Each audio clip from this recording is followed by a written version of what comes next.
Welcome back to the YouTube channel, Timeout with PSOA. This week, we got week 2 NFHS High School Training Tape. And this training tape was directed, sort of thought about, after our state association sent out reminders of how and when to use wireless crew communication devices, also known as O2O. So in Nebraska, we're directed to only use them in varsity games. They do not want us using them in JV games or sub-varsity games or junior high games. The main thing with wireless crew communication device, we cannot replace any mechanics with the O2O. It is extra, it's supplemental, and that's the whole point of this training tape. So as we go through this, make sure everybody on your crew has the same device. Make sure all the devices work. Make sure we use the devices for football purposes. It is an open channel. Other people can hear what we say. So be professional. Keep it to what the intent is and on football. And going to this second page here, this is where it says, shall not replace any NFHS approved mechanics, crew communication signals, or other signals designated by the NFHS officials manual. Remember, that officials manual is made to give us tools to not only communicate with our partners, but also communicate with coaches, with players, with game personnel such as clock operators, chain crew, ball crew. And when we use O2O, we're only communicating with ourselves. So we don't want to replace it with mechanics. So our training video clips, we're going to be talking about ball placement, goal line reminders, line to game confirmations, penalty enforcement, kick out of bounds, any unusual situations, clock time management. And then if we want to give a description of why we did not have a result of a play to an official who didn't see it or near a coach, that's the purpose of crew communication devices. So that's sort of the intent of this training video. Now let's get to the plays.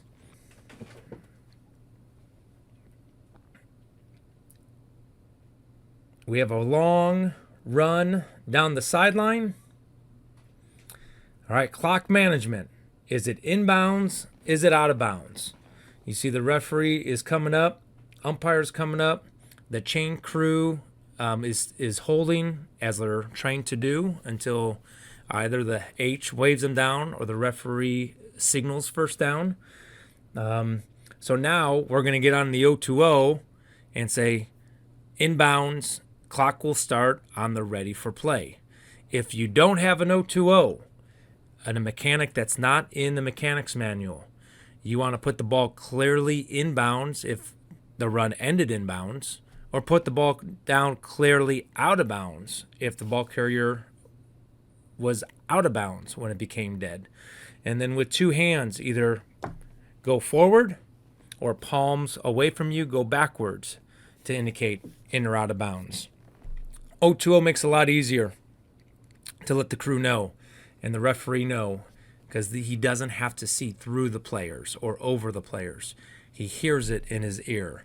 And that way the referee knows when the umpire gets the ball down to wind the clock on the ready for play. So just one example of how and when to use O2O. Second play, we're at 3rd and 5. H and or L, because the L could see if we're 4.5 or 5. If it's right near the 5-yard mark, I would use the H because the H is near the chain gain and the clip. But you could get on the O2O and remind the referee if we have a 5-yard penalty against the defense, it will result in a first down. So here's the play. No foul, no penalty, so we don't have to use it. But before the snap, we were aware that, hey, a 5-yard penalty, encroachment on the defense, would have got us a first down. All right, so believe we're going to have a helmet off here on this play. There's the helmet off, plays over. Not everybody in the whole stadium sees it. Not everybody on the officiating crew sees it. So this is where we could get on the O2O, helmet off, not due to foul. So the player must come out and sit for one legal play. You can imagine from a coaching standpoint, if one of their best players is coming out and they don't know why, they're confused. They have to bring in a sub, but they don't know why they have to bring in a sub.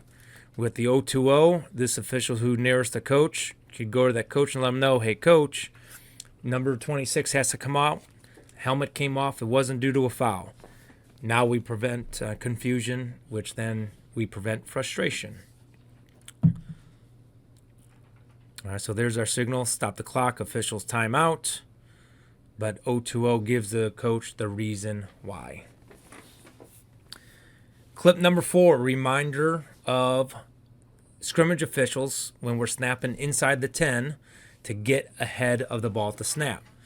All right, so a signal I do if we don't have O2O is I just point to the goal line and I yell out, get ahead of the ball. If I have the O2O, I just get on the headset and remind the H&L, we're at the 10 and in, get ahead on the play. All right, so that reminder was not taken well by that crew. All right, but remember, use that O2O to remind crews of different mechanic situations. Similar scenario, but now we're snapping at the 5-yard line and in. Now we got to remind our H&L not only get to the goal line, but get deep beyond that goal line extended. Because if you just get to the pylon, that's where the ball carrier is trying to get. You want to be at least 3, if not 5 yards if you have the room. You got to clear all those people out of the way and let them know, hey, I'm going to need that spot on this next play. So O2O, 5 and in, get to the goal line, not right next to the pylon, but deep. All right, this is the restraining line, at least as deep as that restraining line. And touchdown. All right, O2O here. I'm going to go back. What I'll do after a play, if I see a kicker coming in, I got a tee. That helps my H&L get underneath the goalpost a little bit quicker. Another thing officials will do without O2O, they'll make a tee with their hands. Again, it's a signal to their crew that a kicker is coming on, because now we have to move to different positions with the kicker on versus a regular scrimmage down. All right, so untimed down. I'll use the O2O here to give information on the snapper. All right, kind of weird situation, weird play, but this holder is only 6 yards from the line of scrimmage. It's not 7. So to have snapper protection and scrimmage kick formation, that holder has to be 7 yards behind. All right, so I'm communicating to the O2O, to my umpire, no snapper protection. No snapper protection. All right, and then I tell my umpire after the kick, go let that coach know, is he doing it on purpose? Because if he is, his snapper's not getting protection. If he moves back 1 more yard, he will have snapper protection. I'll also communicate to the crew, it's the referee whistle that kills the extra point, and only the offense could score. So again, reminders, different play, different situation. Put those little snippets in your official's head so they remember, all right, defense possesses the ball, kill it. Kick is blocked, plays over, referee blew the whistle. So you're going to see here, after the O2O, all right, the kicker is set up in the same spot. I remind my umpire that they do not have snapper protection. I yell at the players, they do not have snapper protection. Coach has the information. You're going to see the coach down here because it was communicated to him the last point after attempt. He's yelling at his player, move back, move back. And now we have snapper protection. All right, so now snapper protection is in place. Again, it's a small thing that can make a big difference, and we're just using official to official communication, and then the official takes that information and communicates it to the coach, and nobody even knows we're talking to the coach. So that perception of us talking to one coach more than the other coach, or the anxiety of why is the referees talking to that coach, what are they talking about? Are they talking about our team? You avoid all that by using O2O as much as you can. All right, so clock management, we're under 2 minutes and a half. All right, remind the crew when you're under 2 minutes and a half, a offended team gets the option to start the clock on the ready or snap. There's not a foul on this play. It just so happened it was 1:59, so boom, that triggers us. Foul under 2 minutes on penalty enforcement. Let's remember, the offended team gets the option on the foul and penalty enforcement to start on the snap or ready. Let this play out here.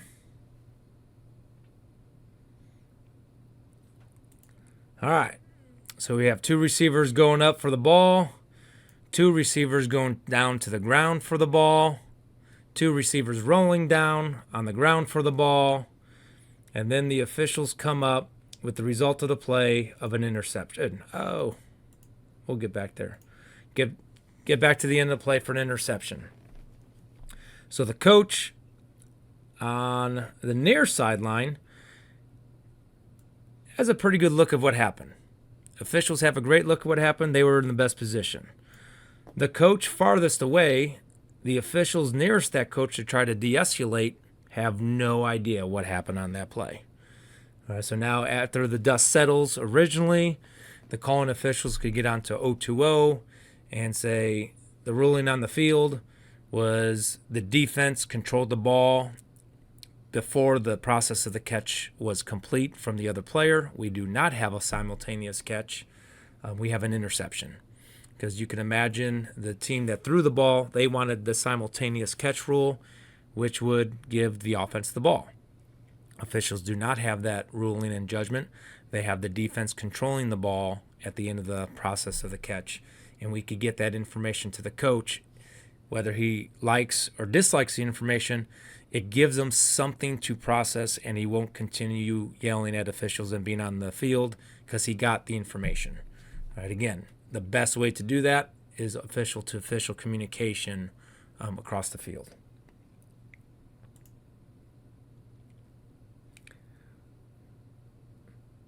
So here's another goal line reminder. We're snapping at the 5-yard line and in. All right, so now this is reverse mechanics. So the H&L should be working back to the goal line at the snap. Use O2O to put that reminder in their heads. All right, so boom, snap goes. H&L, we should be going back. Got a fair catch signal. All right, so good job. Slow whistle, stopping the clock as a back judge. Again, this is a small thing that we could do is use O2O. We're at the 30-yard line, position number 5. All right, so that way the umpire knows where to go, and we just get in our mindset of as we're getting balls in and balls out, if we don't have that ball on the ground, we knew because he said over on O2O, we're on the 30-yard line, position number 5. And back judges, when you have this awesome fair catch situation, TV cameras are on you. Place that ball down, give a good hard pump, first down for all those ESPN cameras. That's your time to shine there as a back judge. But again, O2O communication, yard line, and position. That way the crew knows where we're going to next snap it from. 21-21, fourth quarter. How else can we use O2O communication?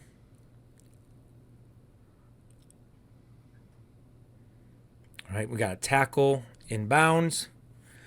Look at that. We got 40 seconds left in the game. We have a tackle that ends first down inbounds, and we have a defensive player hurt. So we now start thinking rules. The only reason that clock's not going to start here, the play clock is not going to start here, is because of that injured player. All right, so we are communicating as a crew.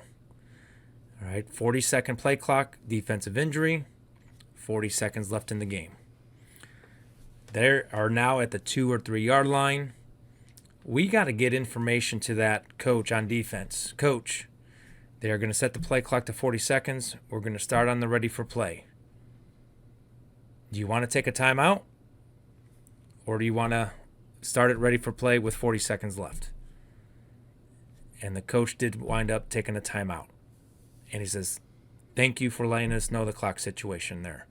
Again, it was all O2O communication without the officials running over there and telling the coach. All right, so another good use. There's no true NFHS mechanic in the rule book except going over to the sideline and really telling them everything that's going on.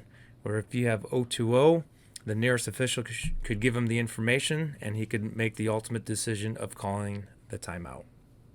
So very important timing situation here at the end of the game.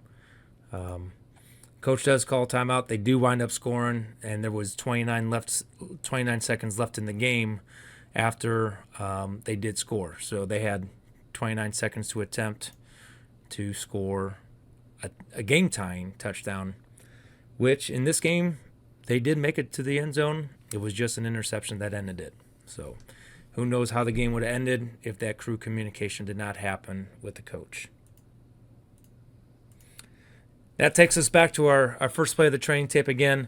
I really hope you enjoyed this week's training tape with the main topic of official-to-official communication. If you do not have your crew have an official-to-official communication, that is completely great. You know, the NFHS mechanics and signals are there to have that communication to coaches. It's supplemental. It's additional. And this training tape was to show how it could help a crew be prepared for a potential situation and how officiating crew can talk to a coach to prevent and de-escalate before it gets to a yelling match. So I hope your crew takes into consideration of using O2O. It will help up the overall performance of the crew on the field and the credibility of how quick we can get information to the coach when necessary. Don't forget to come back to our YouTube channel. Weekly, we'll have weekly training tapes for Federation. We're going to post an NCAA training tape each week from the Great Plains Athletic Conference developmental staff that we do. And then we have daily quiz questions under the community tab at our YouTube channel. And then we'll have continued shorts. This is football season, so we're going to have football plays explaining not only mechanics, signals, what is a foul, what is not a foul, but then the judgment of officials. Did we get it right? Did we get it wrong? As you're watching these videos, shorts, and taking the quiz questions for football, if you have questions, if you have comments, please leave it there. We will reply to them. We'll answer them as fast as we can. If you have other ideas or types of plays you would like us to put on a short or on a next training video, reach out to us at PSOA at premiersportsofficials.com or leave a comment, and we'll be more than happy to find a play to suit your needs. Well, have a great night of Friday Night Lights this week. Take time out with PSOA throughout the week, and we look forward to having great success on and off the field. Safe travels, and officials, remember, you're only as good as your last call.